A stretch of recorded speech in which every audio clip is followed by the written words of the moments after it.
नमस्कार, दिन भर की बड़ी खबरों में आपका स्वागत है। मैं हूं परवीन शेख। आज इस बुलेटिन में बात होगी राहुल गांधी की महाराष्ट्र में हुई एंट्री की, कांग्रेस में वापसी के संकेत देते गुलाम नबी आजाद की, बात करेंगे ईडब्ल्यूएस आरक्षण पर सुप्रीम कोर्ट के फैसले की, मोरबी हादसे पर हाईकोर्ट के सख्त रुख की, जानेंगे हिमाचल प्रदेश में प्रियंका ने बीजेपी सरकार पर उठाए क्या सवाल, झारखंड सीएम सोरेन को किस मामले में मिली राहत, और बुलेटिन के आखिर में बात होगी मध्य प्रदेश में सामने आए एक और घोटाले की। लेकिन तमाम बड़ी खबरों से पहले एक नजर सुर्खियों पर। मुश्किल में कर्नाटक कांग्रेस अध्यक्ष DK Shivakumar National Herald case में भाई डीके सुरेश के साथ ईडी के सामने हुए पेश। ईडी 2 बार भेज चुकी थी समन। सत्येंद्र जैन को नहीं मिली आज भी जमानत, 9 नवंबर को फिर होगी कोर्ट में सुनवाई। मनी लॉन्ड्रिंग मामले में ईडी ने किया था गिरफ्तार। हवा की गुणवत्ता में सुधार के बाद दिल्ली सरकार का बड़ा ऐलान, 9 नवंबर से फिर खुलेंगे दिल्ली के सभी प्राइमरी स्कूल, निर्माण कार्य पर लगी रहेगी रोक। आज तेजी के साथ बंद हुआ शेयर बाजार, सेंसेक्स 235 अंकों की बढ़त के साथ 61,185 अंक पर हुआ बंद। निफ्टी 86 अंकों की तेजी के साथ 18,203 अंक पर हुआ बंद। तो ये थी सुर्खियां, और अब बात आज की सबसे बड़ी खबर की, जो जुड़ी है राहुल गांधी की भारत जोड़ो यात्रा से। भारत जोड़ो यात्रा का आज 61वां दिन है। राहुल गांधी की अगुवाई में निकल रही यात्रा नया इतिहास बनाने की राह पर है। भारत जोड़ो यात्रा आज रात करीब 9 बजे पड़ोसी राज्य तेलंगाना से महाराष्ट्र के नांदेड़ जिले में प्रवेश करेगी। कांग्रेस ने इसकी जानकारी दी है। यात्रा महाराष्ट्र में 13 दिन तक चलेगी और इस दौरान 15 विधानसभा और 6 संसदीय क्षेत्रों से होकर गुजरेगी।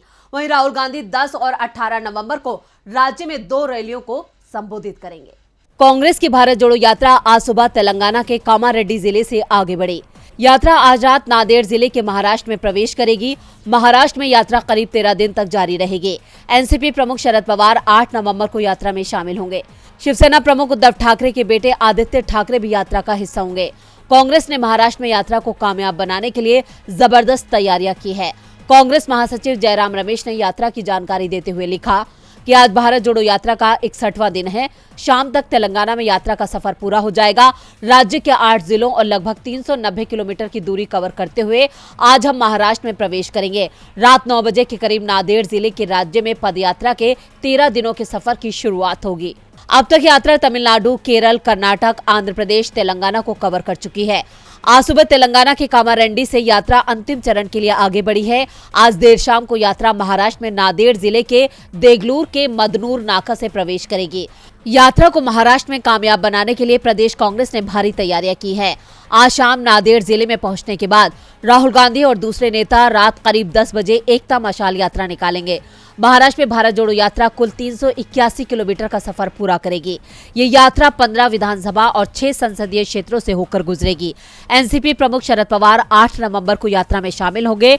राहुल की यात्रा को देश भर के दूसरे राजनीतिक दलों और सामाजिक संगठनों का समर्थन मिल रहा है। ये समर्थन दिन पर दिन बढ़ता जा रहा है। महाराष्ट्र में भी एनसीपी और उद्धव ठाकरे की शिवसेना भी यात्रा में हिस्सा लेगी। उद्धव ठाकरे और आदित्य ठाकरे राहुल के साथ पदयात्रा करेंगे। उद्धव ठाकरे गुट से अरविंद सावंत और मनीषा काइंडे यात्रा में शामिल होंगे। भारत जोड़ो यात्रा में महाराष्ट्र के दिग्गज नेता नाना पटोले, बाला साहब थोरात, भाई जगताप, अशोक चौहान समेत कई नेता शामिल होंगे। यात्रा अगले साल कश्मीर में खत्म होगी। कांग्रेस का दावा है कि ये भारत के इतिहास में किसी भी भारतीय राजनेता की सबसे लंबी पदयात्रा है। महाराष्ट्र में राहुल की मौजूदगी का बीएमसी चुनाव पर खासा प्रभाव पड़ सकता है और इससे बीजेपी अभी से चिंता में नजर आ रही है। चिंता में तो कांग्रेस का हाथ छोड़कर गुलाम नबी आजाद भी नजर आ रहे हैं। तभी तो आजाद ने कांग्रेस की तारीफों के पुल बांध दिए हैं। तो क्या कांग्रेस में फिर वापसी करना चाहते हैं गुलाम नबी आजाद? देखते हैं ये रिपोर्ट। कांग्रेस के हाथ को छोड़कर अपनी अलग पार्टी बनाने वाले गुलाम नबी आजाद के सुर फिर बदल गए हैं। कांग्रेस पार्टी और राहुल गांधी को कोसने वाले आजाद एक बार फिर खुद के लिए पार्टी में जगह बनाने की कोशिश कर रहे हैं और इस बात को बल मिल रहा है उनके बयानों से। कांग्रेस के पूर्व नेता ने कहा कि वो कांग्रेस पार्टी की धर्मनिरपेक्षता की नीति के खिलाफ नहीं थे, बल्कि इसके कमजोर सिस्टम के खिलाफ थे। श्रीनगर में मीडिया से बातचीत में उन्होंने कहा, मैं अभी भी चाहता हूं कि कांग्रेस गुजरात और हिमाचल विधानसभा चुनाव में अच्छा प्रदर्शन करे। कांग्रेस लंबे समय से सभी लोगों को, चाहे हिंदू हो, मुस्लिम हो या फिर किसान हो, सबको साथ लेकर चल रही है। आम आदमी पार्टी पर तीखा हमला करते हुए आजाद ने कहा, आम आदमी पार्टी इन राज्यों में कुछ नहीं कर सकती। वे पंजाब में विफल हो गए हैं और पंजाब के लोग उन्हें दोबारा वोट नहीं देंगे। आप केवल दिल्ली की एक पार्टी है, वे पंजाब को कुशलता से नहीं चला सकते हैं। केवल कांग्रेस गुजरात और हिमाचल प्रदेश में भाजपा को चुनौती दे सकती है, क्योंकि उनकी एक ज्वाइंट पॉलिसी है। जम्मू कश्मीर में जल्द विधानसभा के चुनाव होने जा रहे हैं। चुनावों को लेकर गुलाम नबी आजाद राज्य में लगातार रैलियां कर रहे हैं। गुलाम नबी आजाद डोडा के दौरे पर हैं, जहां वो आने वाले दिनों में कई रैलियों को संबोधित करेंगे। इस साल 26 अगस्त को आजाद ने कांग्रेस पार्टी के साथ 52 साल पुराने रिश्ते को तोड़ दिया था।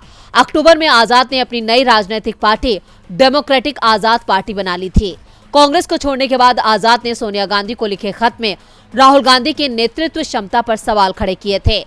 लेकिन आज राहुल गांधी की भारत जोड़ो यात्रा को मिल रहे जन समर्थन ने आजाद की आंखें खोल दी हैं। शायद यही वजह है कि आज वो उसी कांग्रेस की तारीफ करने पर मजबूर हो गए हैं। आजाद ने कांग्रेस की तारीफ की तो दिग्विजय सिंह ने सवाल किया। दिग्विजय सिंह ने कहा कि आपके कांग्रेस छोड़ने की वजह समझ में नहीं आई। जिस कांग्रेस ने आपको क्या नहीं दिया, आप उसे छोड़कर चले गए। आपने ठीक नहीं किया। भारत जोड़ो यात्रा को अच्छा समर्थन मिल रहा है, क्या आप उसमें शामिल होना चाहेंगे?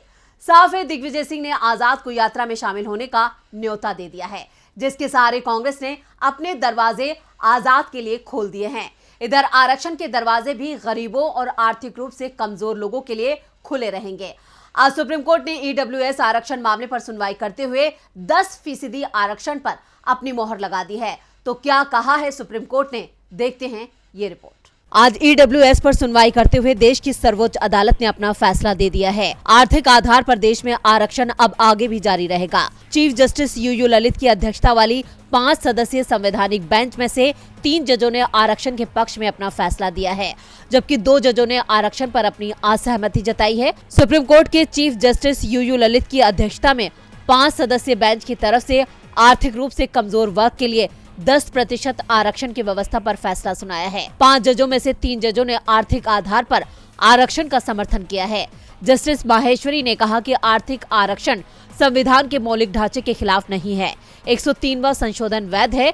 जस्टिस दिनेश माहेश्वरी, जस्टिस बेला एम त्रिवेदी, जस्टिस जेबी पारदीवाला ने ईडब्ल्यूएस आरक्षण पर सहमति जताई है। तीनों जजों का मानना है कि यह आरक्षण संविधान का उल्लंघन नहीं करता है।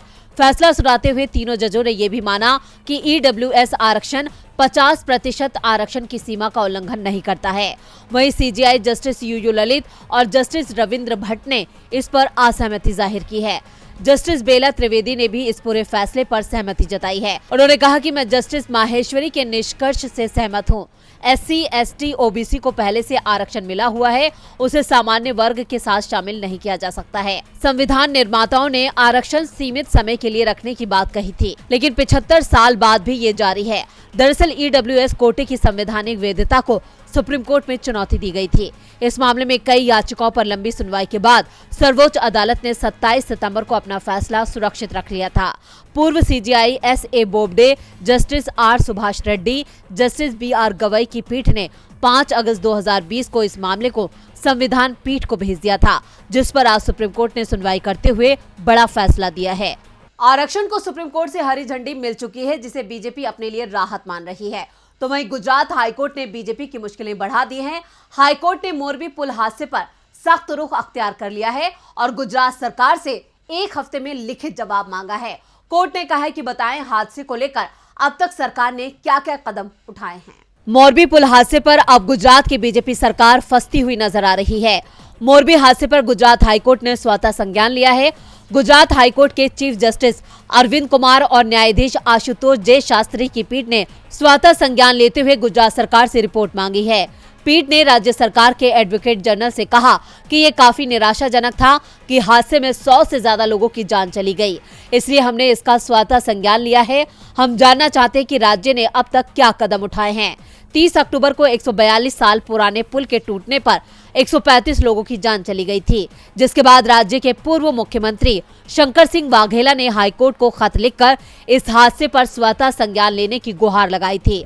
वाघेला ने प्रेस कॉन्फ्रेंस में गुजरात सरकार की तरफ से उठाए गए कदमों को नाकाफी बताया था। गुजरात हाईकोर्ट ने इस मामले में गुजरात सरकार के अधिकारियों को नोटिस जारी किया है। हादसे पर अफसरों से जवाब मांगा है।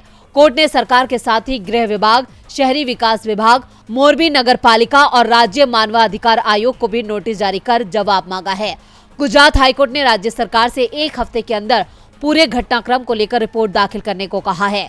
इसके साथ ही मामले की अगली सुनवाई के लिए 14 नवंबर की तारीख तय की है। वहीं अब इस मामले में मोरबी नगर पालिका के चीफ ऑफिसर को सस्पेंड कर दिया गया है। पुलिस ने इस हादसे के बाद एक एफआईआर दर्ज की थी, जिसमें ओरेवा कंपनी के 2 मैनेजर, ठेकेदार समेत 9 लोगों को अरेस्ट किया था। लेकिन पुलिस की तरफ से दर्ज की गई एफआईआर में ओरेवा कंपनी का नाम नहीं है, जिसको लेकर लगातार सवाल खड़े हो रहे हैं। क्या जांच में ओरेवा प्रबंधन को बचाया जा रहा है? पूर्व मुख्यमंत्री शंकर सिंह वाघेला ने कंपनी के छोटे कर्मचारियों की गिरफ्तारी को आंख में धूल झोंकने जैसा बताया था। गुजरात विधानसभा चुनाव में एंटी इनकम्बेंसी का सामना कर रही बीजेपी के लिए हाईकोर्ट की सख्ती बीजेपी के लिए डबल टेंशन लेकर आई है। टेंशन तो प्रियंका गांधी ने भी बीजेपी को दे दी है। हिमाचल में रिवाज बदलने का नारा देने वाली बीजेपी को आड़े हाथों लेते हुए प्रियंका ने आज अपनी रैली में बीजेपी पर और खासकर पीएम मोदी पर जमकर हमला बोला है। तो क्या कहा है प्रियंका गांधी ने, देखते हैं ये रिपोर्ट। हिमाचल प्रदेश में हेलीकॉप्टर में भर भर कर पैसा आ रहा है। कांग्रेस की विरोधी पार्टी पैसे बांट रही है। लोगों में नशा बांटा जा रहा है, नशा फैलाया जा रहा है, लेकिन रोजगार नहीं दिया जा रहा। ऊना के हरोली में बीजेपी सरकार को घेरते हुए कांग्रेस नेता प्रियंका गांधी ने कहा कि कांग्रेस की सरकार बनेगी तो पहले ही कैबिनेट में 1 लाख नौकरियां निकाली जाएंगी। 1 लाख बेरोजगारों को सरकारी नौकरी दी जाएगी। बीजेपी ने 5 साल सरकार चलाई, लेकिन रोजगार पर ध्यान नहीं दिया। आज राज्य की 30 लाख युवा आबादी में से 15 लाख के पास कोई काम नहीं है। 63,000 सरकारी पद खाली हैं, लेकिन ये लोग नौकरी नहीं दे रहे हैं। हिमाचल का युवा सबसे ज्यादा सेना की नौकरी में जाता है, लेकिन मोदी सरकार ने सेना को ही ठेके पर दे दिया। अग्निवीर स्कीम लाए हैं, 4 साल की नौकरी है और उसके बाद 75% लोग बेकार हो जाएंगे, उन्हें घर बैठा दिया जाएगा। पहले हिमाचल में 4 से 5,000 युवा हर साल सेना में जाता था, आज 400-500 भी नहीं जा रहा। इसमें से भी 75% को बाद में नौकरी से निकाल दिया जाएगा। प्रियंका गांधी ने कर्मचारियों की पेंशन की समस्या पर कहा, जब कांग्रेस पुरानी पेंशन स्कीम की बात करती है तो बीजेपी कहती है ये हो ही नहीं सकता, लेकिन हमारी सरकार ने छत्तीसगढ़ में इसे लागू किया, राजस्थान में इसे लागू किया। जब कांग्रेस की सरकार पुरानी पेंशन स्कीम लागू कर सकती तो फिर बीजेपी की सरकार इसे लागू क्यों नहीं कर सकती? कांग्रेस की छत्तीसगढ़ सरकार ने 4 साल में 5 लाख लोगों को नौकरी दी। आज छत्तीसगढ़ में सबसे कम बेरोजगारी है, लेकिन बीजेपी सरकार काम के नाम पर नहीं, पैसे के दम पर चुनाव लड़ रही है। हिमाचल के लोगों को खरीदने की कोशिश हो रही है, लेकिन हिमाचल की खुददार जनता बिकेगी नहीं। प्रियंका ने पीएम मोदी को घेरते हुए कहा कि पीएम मोदी आपसे कहते हैं कि दवा बदलने से बीमारी ठीक नहीं होती, इसलिए सरकार बदलने की जरूरत नहीं है। लेकिन मैं हिमाचल की जनता से सवाल करती हूँ, पीएम आपको बीमार बता रहे हैं, आपको जवाब देना है, क्या आप लोग बीमार हैं? प्रियंका ने अपनी रैली में रोजगार का बड़ा सियासी दांव खेला है, जो बीजेपी पर भारी पड़ सकता है। भारी तो झारखंड के सीएम हेमंत सोरेन भी बीजेपी पर पड़ रहे हैं। झारखंड में बीजेपी की सभी रणनीतियों को मात देते हुए सीएम सोरेन ने कहा, सत्यमेव जयते, यानी आखिर में सत्य की जीत होती है। इधर सुप्रीम कोर्ट ने भी सोरेन को माइनिंग मामले में बड़ी राहत दी है। झारखंड में जारी सियासी घमासान के बीच सीएम सोरेन को आज सुप्रीम कोर्ट से बड़ी राहत मिली है। सुप्रीम कोर्ट ने झारखंड हाईकोर्ट के फैसले को बदलते हुए शैल कंपनियों में निवेश और अपने कारोबारियों को गलत तरीके से खनन पट्टे देने में कथित अनियमितताओं के चलते सोरेन के खिलाफ दाखिल जनहित याचिकाओं को सुनवाई योग्य नहीं माना है। इस मामले में सीजेआई यूयू ललित, न्यायमूर्ति रविंद्र भट्ट और न्यायमूर्ति सुधांशु धूलिया की अध्यक्षता वाली पीठ ने सुनवाई की थी। फैसला जस्टिस सुधांशु धूलिया ने सुनाया। दरअसल सीएम सोरेन और झारखंड सरकार ने हाईकोर्ट में इस मामले से जुड़ी जनहित याचिका को झारखंड हाईकोर्ट ने सुनवाई योग्य मान लिया था। शिव शंकर शर्मा ने झारखंड हाईकोर्ट में जनहित याचिका दायर की थी, जिसे हाईकोर्ट ने सुनवाई योग्य माना था। झारखंड हाईकोर्ट की ओर से दायर जनहित याचिका को सुनवाई योग्य माने जाने के खिलाफ सुप्रीम कोर्ट में याचिका दाखिल की थी। सुप्रीम कोर्ट ने हेमंत सोरेन की याचिका पर सुनवाई करते हुए झारखंड हाईकोर्ट के फैसले को पलट दिया है। इसके बाद हेमंत सोरेन ने सुनवाई पर रोक लगाने की मांग को लेकर सुप्रीम कोर्ट में स्पेशल लीव पिटीशन दायर की थी। सुप्रीम कोर्ट में 17 अगस्त को शेल कंपनियों में निवेश और अवैध खनन पट्टा आवंटन मामले से जुड़ी याचिका पर सुनवाई करते हुए हेमंत सोरेन को अंतरिम राहत दे दी थी। सुप्रीम कोर्ट ने सुनवाई के बाद अपना फैसला सुरक्षित रख लिया था और फैसला आने तक हाईकोर्ट में सुनवाई पर रोक लगा दी थी। आज सुप्रीम कोर्ट ने अपने फैसले में याचिका को रद्द कर दिया है। सर्वोच्च अदालत के फैसले के बाद सीएम सोरेन ने कहा, सत्यमेव जयते, सच हमेशा जीतता है। इधर लाभ के पद मामले में भी झारखंड सरकार काफी एक्टिव हो गई है। सीएम सोरेन के वकील ने चुनाव आयोग से राज्यपाल के खत की कॉपी मांगी है। साथ ही कहा है कि इस मामले में हमारी बात भी सुनी जाए। सीएम सोरेन ने झारखंड सरकार को घेरने की बीजेपी की रणनीति को पूरी तरह से फेल कर दिया है। और बुलेटिन के आखिर में बात मध्य प्रदेश में हुए व्यापम जैसे एक और घोटाले की। मध्य प्रदेश में हाल ही में राशन घोटाले का मामला सामने आया था। सीएजी रिपोर्ट में कई राज खुले थे। राज्य की शिवराज सरकार ने सीएजी रिपोर्ट को अंतरिम रिपोर्ट बताते हुए इस पर पर्दा डालने की कोशिश की, लेकिन अब एक और घोटाला सामने आ गया है और इस बार तो हाईकोर्ट की ग्वालियर बेंच ने सरकार को चेतावनी देते हुए टिप्पणी कर दी है कि ये दूसरा व्यापम घोटाला तो नहीं है। जबलपुर हाईकोर्ट की ग्वालियर बेंच ने शिवराज सरकार को चेतावनी दी है, संभल जाइए, नजर रखिए, नहीं तो प्रदेश में व्यापम से बड़ा घोटाला हो सकता है। मध्य प्रदेश में जिस तेजी से फर्जी नर्सिंग कॉलेज सामने आ रहे हैं, उससे बड़े फर्जीवाड़े की आशंका दिखाई दे रही है। शुरुआती जांच में ही बड़े घोटाले के संकेत भी मिलने लगे हैं। शुरुआती जांच में सामने आया कि विष्णु कुमार स्वर्णकार 15 अलग अलग कॉलेजों में एक ही समय में प्रिंसिपल हैं, वाइस प्रिंसिपल और एसोसिएट प्रोफेसर के रूप में काम कर रहे हैं। जिन 15 नर्सिंग कॉलेज में स्वर्णकार काम कर रहे हैं, उनमें सरकार ने 9 की मान्यता रद्द कर दी है। स्वर्णकार अभी भी 6 कॉलेजों में नौकरी कर रहे हैं। नियमों के अनुसार एक सत्र में कोई भी व्यक्ति एक ही जगह काम कर सकता है। सबसे बड़ी बात यह है कि स्वर्णकार मध्य प्रदेश के अलग अलग जिलों के नर्सिंग कॉलेज में काम करते हुए बताए गए हैं। विष्णु स्वर्णकार 2021-22 में मंडला के भारत इंस्टीट्यूट ऑफ नर्सिंग में प्रिंसिपल, इंदौर के Jagat Guru Dattatreya college of nursing में असिस्टेंट प्रोफेसर, जबलपुर की Bansal academy of nursing science and learning में प्रिंसिपल और इंदौर के sapphire institute of nursing and science में बतौर प्रिंसिपल के रूप में काम कर रहे थे।